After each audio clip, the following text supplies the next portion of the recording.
എന്താ നിങ്ങൾ കാണിക്കുന്നത്? എന്നെ വിട്, ഇങ്ങോട്ട് വിട്, എന്നെ വിടാൻ. മരിക്കാനും സമ്മതിക്കൂലേ? എന്റെ പ്രശ്നം എന്താന്നുള്ള എനിക്കറിയോ. മരണമല്ലാതെ എന്റെ മുന്നിൽ വേറെ വഴിയില്ല.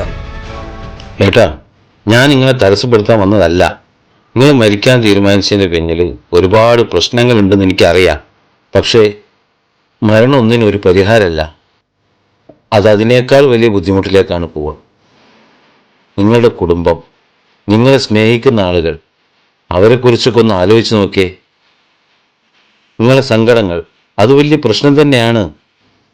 ജീവിതം ഈ കാണുന്ന പുഴ പോലെയാണ്. മഴ പെയ്താൽ അതിൻ്റെ ഒഴുക്ക് കൂടും, പിന്നത് ശാന്തമാകും. ഇപ്പം നിങ്ങളുടെ മനസ്സിൽ പ്രളയമാണ്, അതെന്നും നിലനിൽക്കൂല.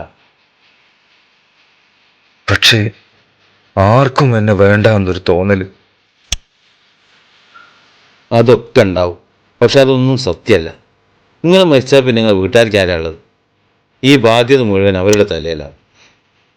നിങ്ങളെ പ്രശ്നങ്ങൾ തീർക്കാൻ ഒരുപാട് വഴികളുണ്ട്.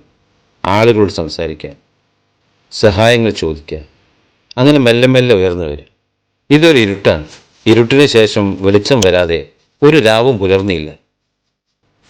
എനിക്ക് സമാധാനത്തോടെ ജീവിക്കാമെന്നാണോ നിങ്ങൾ പറയുന്നത്?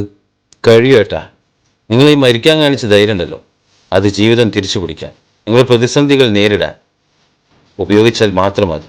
നിങ്ങൾ ഒറ്റയ്ക്കല്ല, നമുക്കൊന്നിച്ച് നടക്കാം.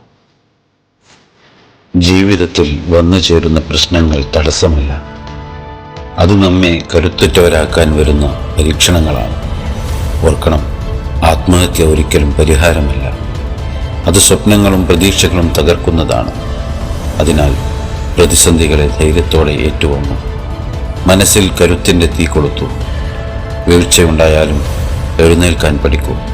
കാരണം ഓരോ സൂര്യോദയവും നമ്മോട് പറയുന്നത് ഇതുതന്നെയാണ്: ജീവിക്കുക, കരുത്തോടെ മുന്നേറുക, പ്രതീക്ഷ ഒരിക്കലും കൈവിടരുത്.